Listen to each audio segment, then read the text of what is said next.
welcome to Fantastic History. I'm Sarah. And I'm Clay. We're a husband and wife duo who enjoy telling each other about amazing events, people, and mysteries throughout history. Now, today is a very special day. So special. Because today, y'all are listening to our 50th episode. Wow. We have done 50 of these. Can you believe it? I can't. I thought we'd be out by 3. Yeah. But we've done it. We're almost at a year. Yeah. 50 episodes under our belt. That's pretty exciting. So we thought we'd mark the occasion actually kind of the same way we marked the 20th episode, which is by doing a double header where each of us tells a shorter story. Mm-hmm. So the one I brought today hits in a couple of special ways for me. So it's got some serious 80s and 90s nostalgia, and it's true crime. Oh, it's everything you love. I know. So, I mean, don't worry. I haven't forgotten my promise from the Lizzie Borden episode that I'd wait a few months to do another murder story.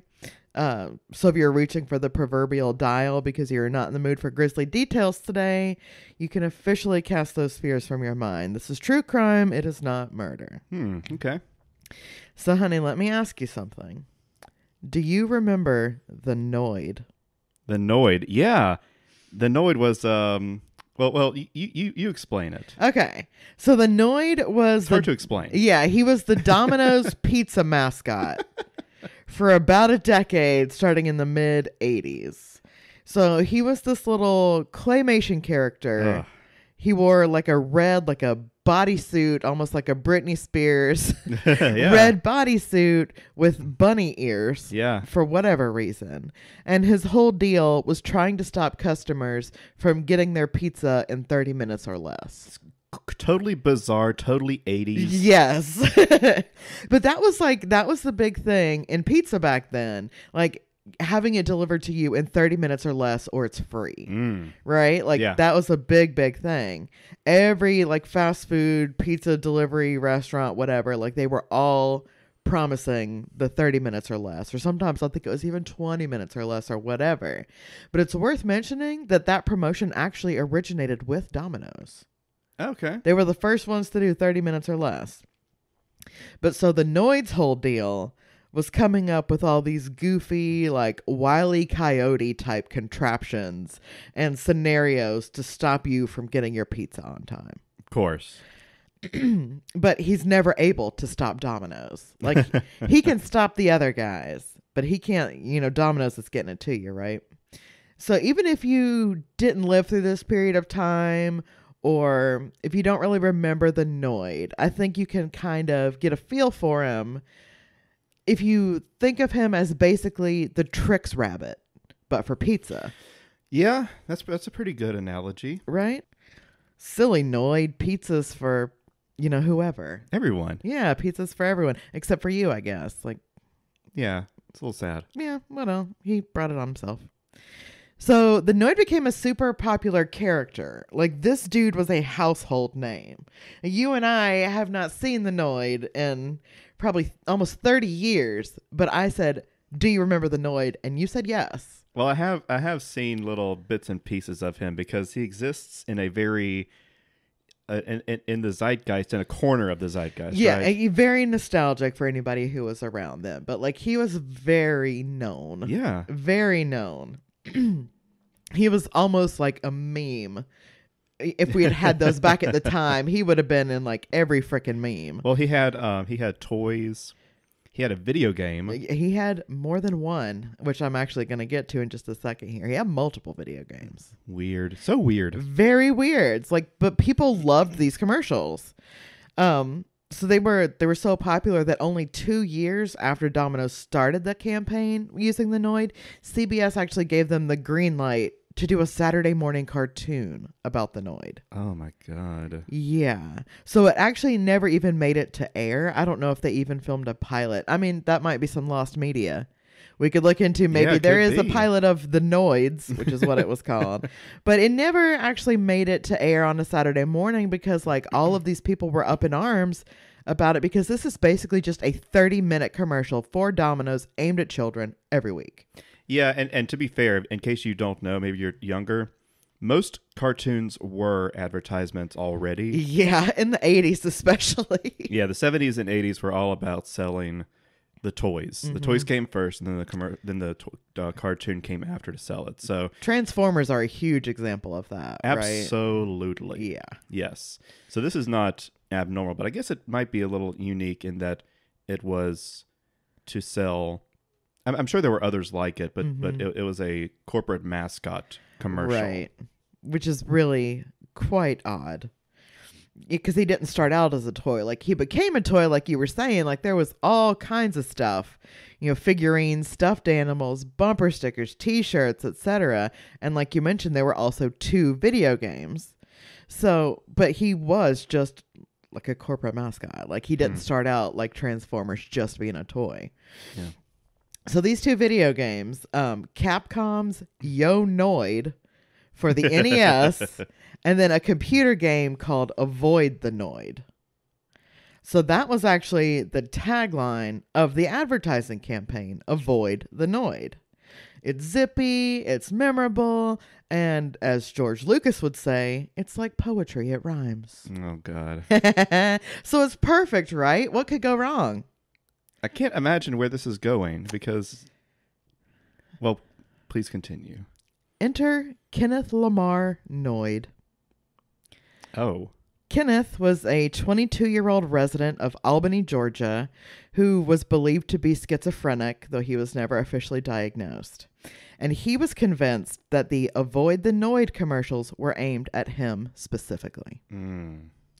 He thought he was trapped in a constant mental battle with Tom Monahan, the owner of Domino's, and that these commercials were Tom's way of destroying Kenneth Noid's life and reputation by telling people to avoid the Noid. Wow. Yeah. And here's the thing. Here's the thing about that. Now, Tom Monahan's hands are clean in this. That's not where I'm going. But you know how people are. You know that every damn day of this man's life, every time he did or said something even slightly out of pocket, people would respond by telling everybody in hearing distance to avoid the Noid. Like, there's no possible way Kenneth wasn't absolutely tormented over sharing a name with this demented pizza rabbit. Yeah, I can imagine. Yeah, and it probably wasn't just when he got, like, into a spat with somebody either, but probably, like, 9 times out of 10, when somebody heard his last name, like, you're being introduced for the first time, they're going to be like, oh, like the Noid, avoid the Noid, LOL. Yeah, absolutely. Every damn day. Like, that would make you pretty, like, annoyed. Annoyed. Yeah, like, oh, I cannot imagine. And then especially if you're, like, not in the best place mentally, like the extra strain that's going to put on you. Sure. Unfathomable. So things came to a head on January 30th, 1989, approximately 3 years after the Noid's first commercial appearance.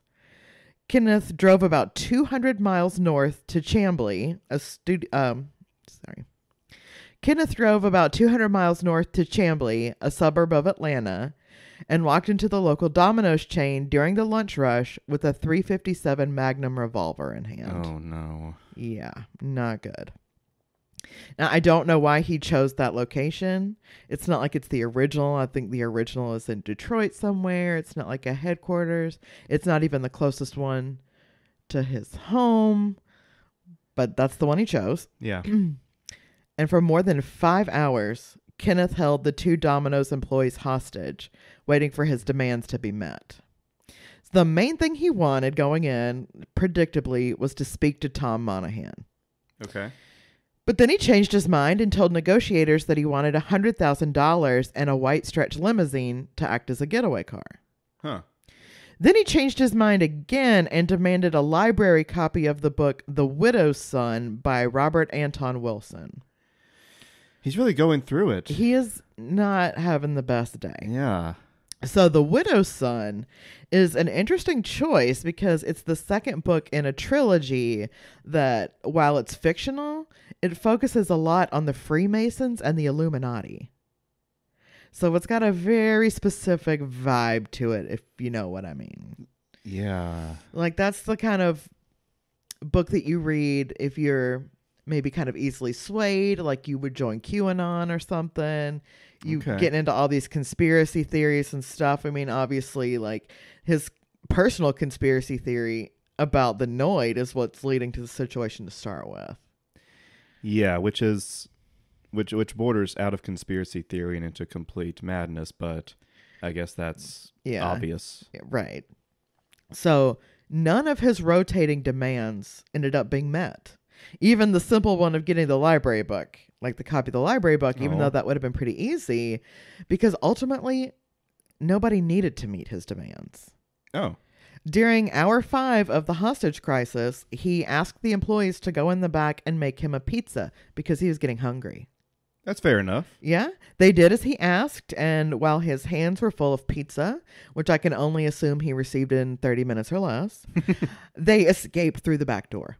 Okay. Because he put the gun in his lap, not even on the table, set it in his lap, and started eating his pizza, and they were like, bye. Yeah. Yeah. So he got a free pizza. Yeah, I mean, it wasn't for nothing, I guess. But he was arrested. You know, there were cops all over the place already, so Kenneth was arrested on the scene and charged with kidnapping and a couple of other more minor things, but was ultimately found to be not guilty by reason of insanity. And he was committed to Georgia's Mental Health Institute. The incident made international news because it was just such a wild turn of events. I don't think anybody could have reasonably expected something so drastic and so dire to come out of these goofy-ass commercials. No. I mean, not in a million years. But this was a PR nightmare for Domino's. But despite that, they kept on using the Noid in their commercials. It didn't slow them down even a little bit. And I guess the thought there was like, no way is this going to happen again. Like, this is an isolated incident, right? Like, and there's no such thing as bad press. That's true. So, folks, we're talking about the Noid more than ever before. It was actually after the hostage situation that both of those video games were released. Wow. Yeah. The Noid's time in the spotlight came to an abrupt end on February 23rd, 1995, though, when Kenneth Noid died by suicide, motivated by his continued belief that the ad campaign was mocking him. Yeah. Domino's has always denied that Kenneth's death and the discontinuation of the Noid had nothing to do with each other, but the timeline is pretty damning because after he died, they never made a new one. Yeah. Well, I mean, it was probably a good time to do it either way. Oh, yeah, for sure. I think by then it had been 9 years that they'd been using the same guy. But after that, the Noid became a mostly forgotten figure from 80s and 90s pop culture, although Domino's has trotted him back out a few times in more recent years for the sake of nostalgia. Mm-hmm. Additional video games, actually, were released in 2011 and 2017. Oh, my God. Yeah. And the Noid was prominently featured in a Domino's-themed pinball machine produced in 2016. He was also used in ad campaigns in 2011, 2017, and even as recently as 2021. Okay. Yeah. I don't think they'll ever fully bring him back. Like, not just because those kind of commercials aren't really the thing anymore, but also because he's like a freaky little goblin. It was like very much a product of his time. Yes, it was that early, like the stuff you see on early MTV. Yes. The creepy, kind of slightly gory, gross stuff. Mm-hmm. That was him. That was all about him. Oh, yeah. But I do wonder, like, he might have had much stronger longevity. Like, he might have been the original Geico Gecko, or like even had the longevity of like the Trix Rabbit if his career hadn't been cut short by a tragedy. Bizarre. Very bizarre. I actually remember bringing this up to you like a few years ago where I was like, do you remember the Noid? Like, why did they... I wonder what happened to the Noid. Like, he just kind of disappeared. What's that about? And then I just kind of forgot about it again. Yeah. And just every now and then, because I spent so much time in front of the TV during the 9 years of his reign of terror, like that he just every now and then will pop up in my mind, and I see this like weird goblin rabbit thing. Yeah. Smashing a pizza with a giant mallet, and I'm like, whatever happened to that guy? Well, now you know. It's rare that advertising campaigns end so dramatically. Yeah, that is really unusual. Usually just like, okay, we got bored. Like, Yeah. Like going back to Geico again with the little pig. Yeah. The first time my dad and I saw that pig commercial, like we laughed until we cried. Or he just like leaning out the window, wee, with his little pinwheels or whatever. We laughed so much. And then a few months later, they did a second one. We're like, oh my God, this is great. And then by like the fourth or fifth commercial with this pig, I was like, if I ever see this pig again, I'm going to cut my own head off. Like, I'm so sick of this fucking pig. Yeah, you got to be really careful with that type of stuff. And yeah. The Noid, I still don't understand. I don't think anyone does, but it, yeah. You remember it. Yeah, he's a cross between like Wile E. Coyote, the Trix Rabbit, and then whatever like marketing executives did the most cocaine. Yeah. I would say. Yeah. Wow, what a what a crazy story. Yeah, kind of a weird one. Yeah, definitely, but I like it. Oh, thank you. Well, that brings us to my topic. I'm so excited. Which couldn't be any more different from yours. So it's not about pizza. It's not about pizza or really anything you've talked about. Weird. But it should be pretty interesting. Okay.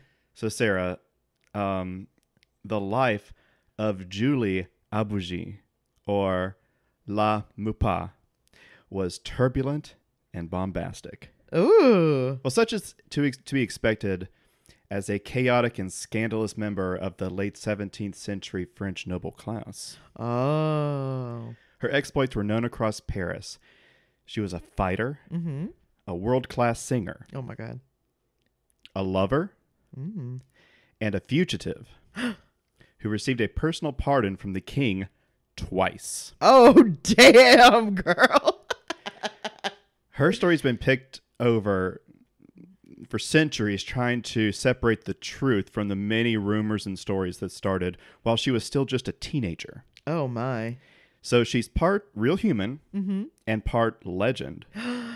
But her story is dope. Oh, my God. I'm so excited. So Julie d'Aubigny was born around 1673 to Gaston d'Aubigny. He was serving as the master of the horse for King Louis XIV. As one of France's noble family, she grew up well at the riding school of Tuileries Palace in Paris, and then in the court of the Palace of Versailles.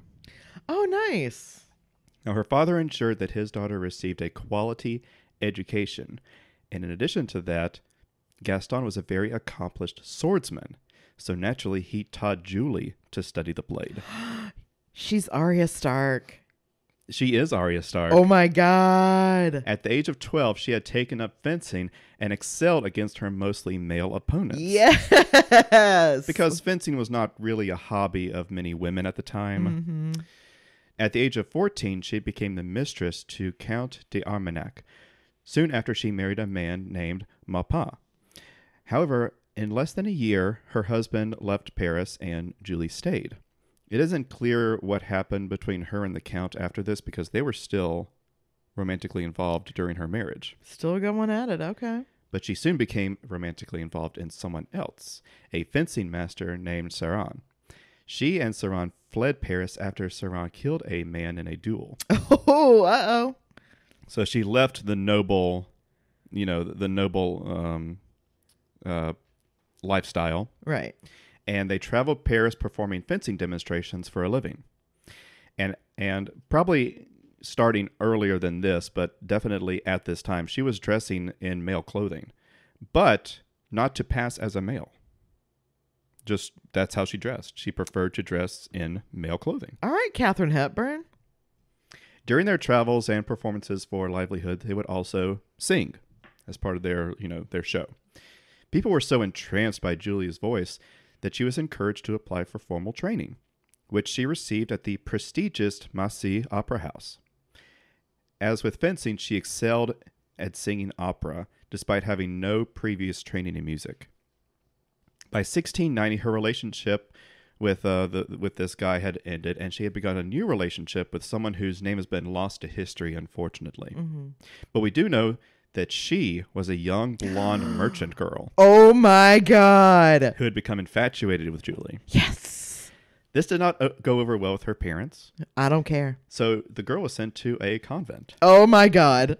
as was, I'm sure that happened all the time. So what did Julie do? Oh my God. She posed as a nun in training Oh my God. and snuck into the convent to resume the affair Yes. and to rescue her lover. Now, escaping a convent shouldn't be easy, but it isn't exactly Rikers Island either, I assume. Yeah, I would think not. That being said, Julie's plan was mad. She stole the body of a nun who had died recently, Oh, okay. placed it in the girl's bed, and set it on fire. Then, using that as a diversion, the pair escaped into the country, Wow. leaving behind a charred skeleton that was supposed to be that girl. Oh my God. After all that, you'd think it'd be true love, Yeah. right? But remember, Julie was only about 17 at this time, Oh, okay then. so it was teenage love. Oh. The affair only lasted 3 months until the girl returned to her parents. I'm sorry. All of that for 3 months. Hey, teenage love. Oh, I'm not a player. I just crush a lot.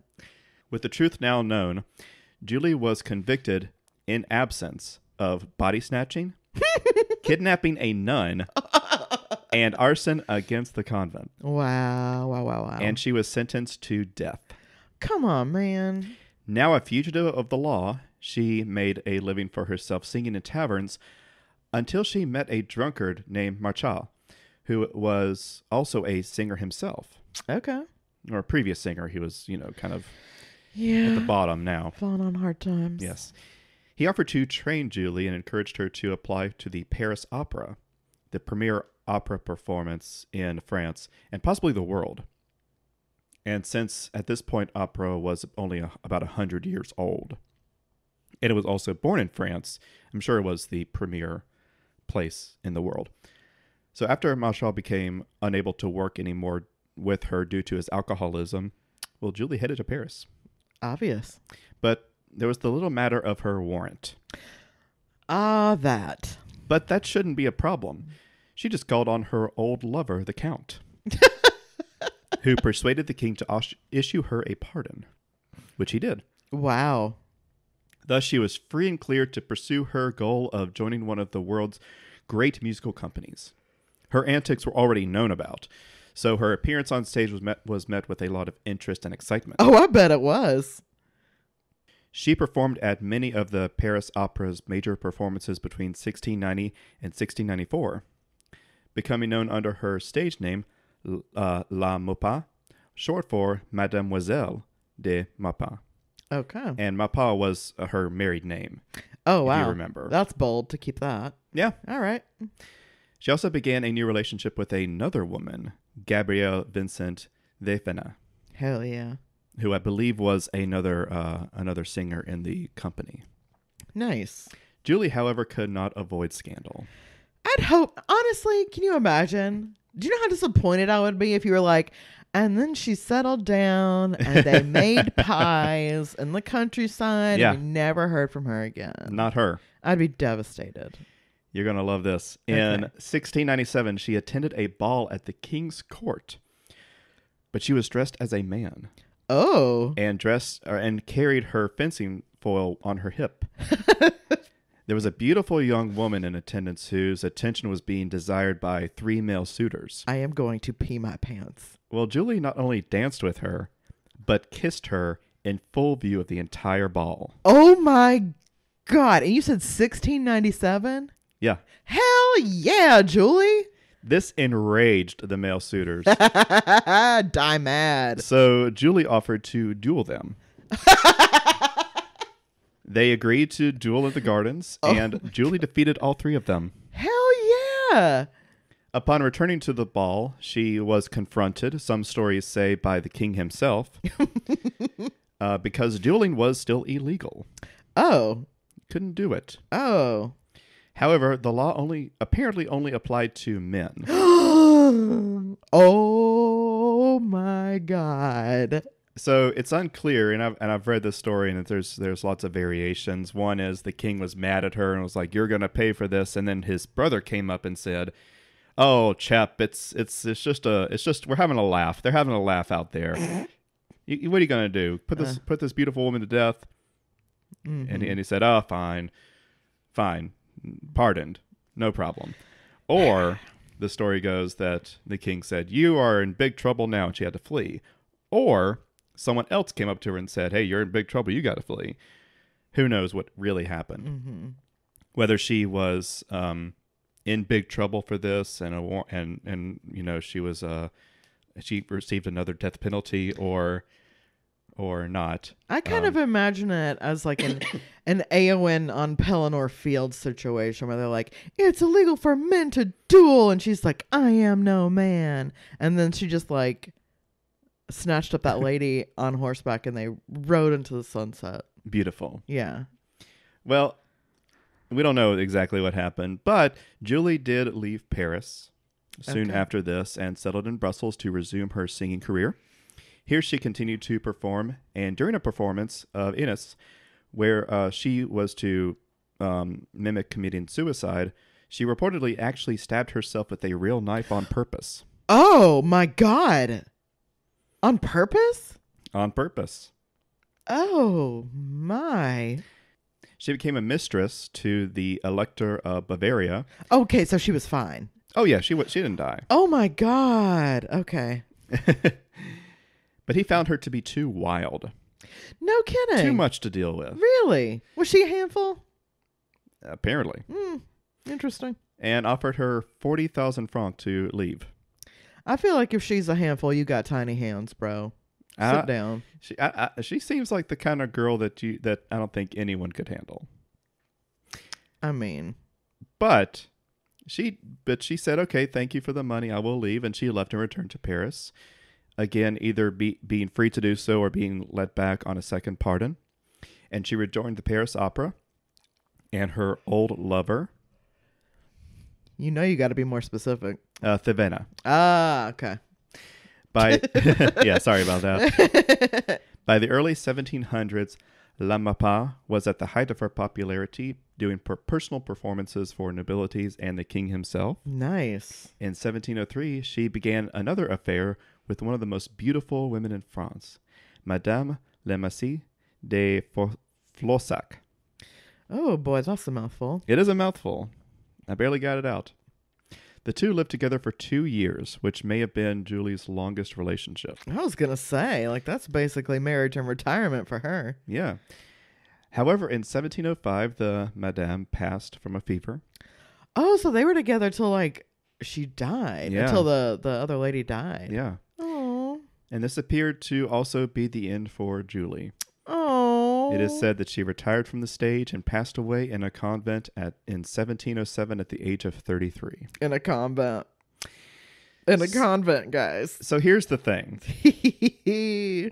How much of this story is true?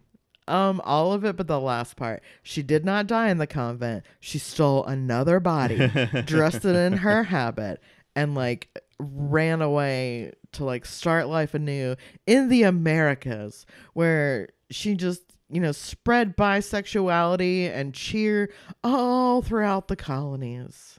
There you and go. then she ran off of a cliff and into the sky, where she can still be seen today as the constellation Perseus. Beautiful, beautiful ending. What a wonderful story. Yeah.